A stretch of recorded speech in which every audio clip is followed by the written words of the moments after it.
Le point sur l'actualité, bienvenue à tous. On commence avec l'ouverture de la conférence des ministres de la communauté économique des États d'Afrique centrale. Cette conférence a pour objectif la transformation structurelle du système de l'économie des ressources naturelles et du système de l'économie du bois. Charlotte Ibouaba.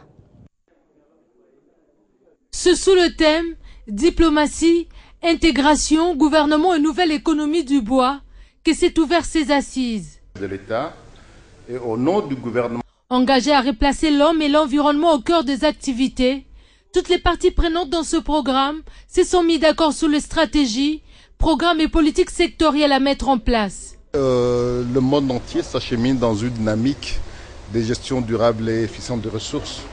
Pour nous, l'économie verte, cette économie qui répond aux besoins du moment et n'entend pas les générations futures à répondre aux leurs. Nous, pays de la sous-région Afrique, nous devions également nous mettre d'accord sur des stratégies, sur des programmes, sur des politiques sectorielles pour la construction d'une véritable économie verte dans nos États. Concernant l'économie du bois, véritable identité de l'Afrique centrale, les discussions porteront sur notamment les nouvelles exigences des marchés du bois, des opportunités pour y faire face et des orientations pour accélérer la mise en œuvre de ces opportunités dans les États de la région dont les attentes sont nombreuses. Les attentes de la RDC sont celles de pays de la sous-région, c'est d'aller vers l'opération effective du bras financier pour construire cette économie. Comme vous le savez, construire l'économie verte, c'est d'aller vers des filières de gestion rationnelle de l'énergie. Après cette réunion d'experts, les travaux seront soumis le 30 octobre prochain aux différents ministères pour examen et adoption. Autre titre d'actualité, 200 délégués des pays francophones sont attendus à Kinshasa pour participer à l'Assemblée générale de l'Association internationale des maires francophones. Les représentants des villes francophones et quelques chefs d'État prendront également part à ces travaux qui se tiendront du 3 au 7 novembre prochain dans la capitale congolaise. Mathieu Kamango.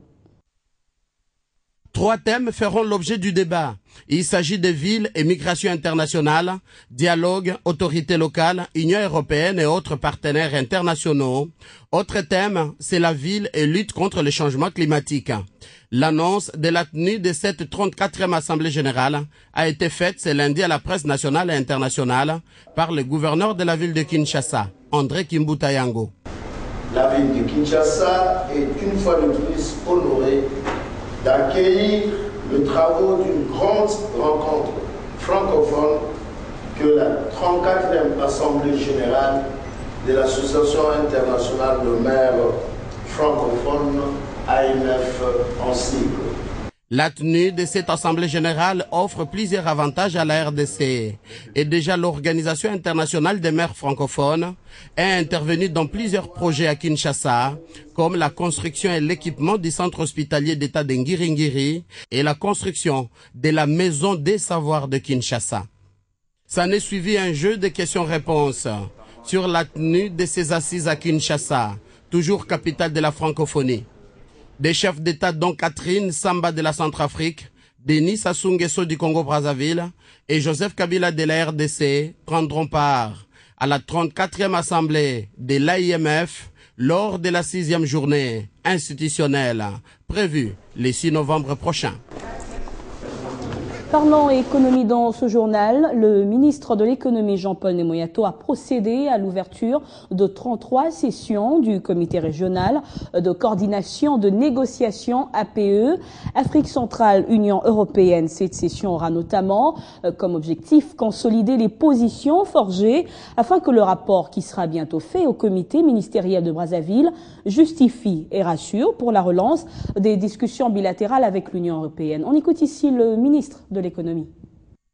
Les disparités des régimes commerciaux, comme je l'ai dit, ne doivent pas constituer un obstacle pour la négociation. Parce qu'en fait, il y a ce que les experts appellent la géométrie variable, qui signifie que, nonobstant le fait que les différentes configurations qui négocient avec l'Union européenne ne sont pas sur le même pied d'égalité, mais cela ne nous empêche pas, la configuration Afrique centrale, de nous inspirer des stratégies que développent les autres configurations.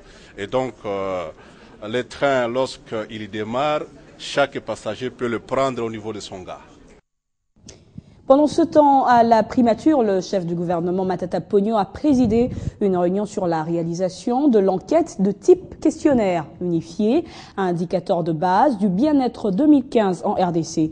Une séance de travail qui s'est tenue en compagnie des partenaires de développement dont les représentants de la BAD, de la Banque mondiale, du FMI, de l'ONU-SIDA, de la MONUSCO, l'USAID était aussi de la partie, sans oublier l'Union européenne ainsi que la CTB. L'enquête 1, 2, 3, c'est une enquête qui porte sur les questions d'emploi, de chômage, ménage, secteur informel, caractéristiques socio-démographiques des populations. Cette enquête a eu lieu, mais les résultats s'arrêtent à 2012.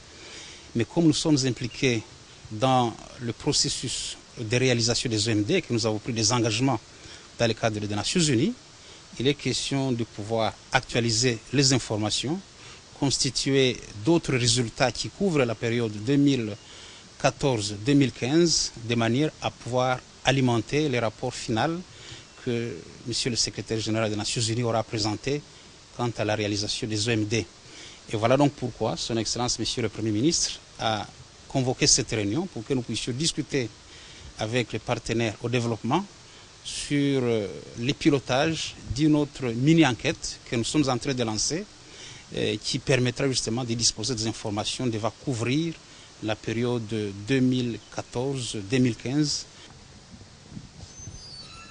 Je vous en parlais en début du sommaire, 90 morts, 60 portés disparus et 550 maisons détruites. C'est le bilan d'une pluie diluvienne qui s'est abattue samedi soir sur le territoire de Kalehe. Nous sommes là, au sud Kivu. Le gouverneur Marcelin Sichambo a dépêché une délégation d'urgence sur place. Le témoin affirme qu'il était 20h30 de samedi lorsque cette grosse pluie accompagnée d'un vent violent s'est abattue dans la province du Sud Kivu, précisément dans le territoire de Kalehe. Le bilan provisoire fait état de 90 personnes mortes, plus de 60 autres sont portées disparues, 150 maisons emportées directement par les eaux de cette pluie. Et beaucoup d'autres dégâts matériels sont enregistrés dans plusieurs groupements du territoire de Kalehe. Les villages qui ont été beaucoup plus touchés sont Luzira, Rungamana, Mabula, Nyabubi et Bunyakire Centre. De l'autre côté, à Gisenyi, la rivière Nyamacha a quitté son lit et ses eaux ont charrié tout sur leur passage. Contacté, l'administrateur du territoire de Kalehe signale également que même le pont Luzira a été coupé en deux parties et toutes les deux parties ont pris la direction vers le lac Kivu, rendant impossible le trafic routier entre les villes de Bukavu et de Goma dans le nord Kivu. Actuellement, tous les véhicules en provenance de la ville de Bukavu ou de Goma en passant par Kalehe restent encore à genoux sur les deux ponts. Saisi de la situation, le gouverneur Marcelin Sichambo a envoyé une forte délégation avec en tête le ministre provincial des Travaux publics Kalinga Riziki pour s'enquérir de la situation. Mais nous apprenons que la délégation éprouve des difficultés pour atteindre les lieux suite au pont qui est coupé en deux parties. Depuis la ville de Bukavu, Amani Joseph, Télé 50. Merci Amani. On reste dans cette province pour parler cette fois des travaux de réhabilitation et modernisation de la voirie urbaine dans la ville de Bukavu. Après 6 mois des travaux, enfin l'avenue Hippodrome revêt sa belle robe. Cette route permet le désengorgement de l'avenue Patrice Emery Lumumba, la principale artère de Bukavu. L'avenue de l'Hippodrome a changé de physionomie. Une route moderne à la traverse de bout en bout au grand bonheur de ses habitants. Le gouverneur de province Marcelin Sichambo l'a parcouru à pied, accompagné de quelques-uns de ses ministres afin de se rendre compte de la qualité de l'ouvrage. La modernisation de cette route longue de 2 km, 6 mètres de largeur et 1 km de trottoir de part et d'autre vient résoudre les problèmes d'embouteillage à la place Monzirois sur l'avenue Patrice Lumumba, où la circulation promet de redevenir fluide. Déjà, l'éclairage public est en train d'être installé et le gouverneur de province a instruit les services à faire diligence. Financé par la Banque mondiale avec la participation du gouvernement provincial, ces travaux ont coûté près de 2 millions de dollars pour une durée de 6 mois. Avec cette réhabilitation, la voirie urbaine de Bukavu s'enrichit d'un nouveau tronçon moderne et les effets induits ne se sont pas fait attendre. Un gain de temps pour les automobilistes et la flambée du loyer des maisons qui s'échelonnent le long de l'avenue Hippodrome. Parlons maintenant de l'ouverture de la phase finale de ce concours de plaidoirie en droit international humanitaire qu'organise le Comité international de la Croix-Rouge en RDC. Ce concours national veut promouvoir la diffusion et l'enseignement du droit international humanitaire qui vise non seulement à limiter les effets des conflits armés, mais également à protéger les personnes qui ne participent pas ou plus aux hostilités. Il s'agit de la phase finale d'un processus qui a débuté il y a plusieurs mois. Une étape décisive qui intervient certes avec succès après l'épreuve de présélection des étudiants de première et deuxième licence en droit des divers établissements universitaires de la RDC. Sur lesquels repose le domaine d'intervention de la Croix-Rouge de la République démocratique du Congo.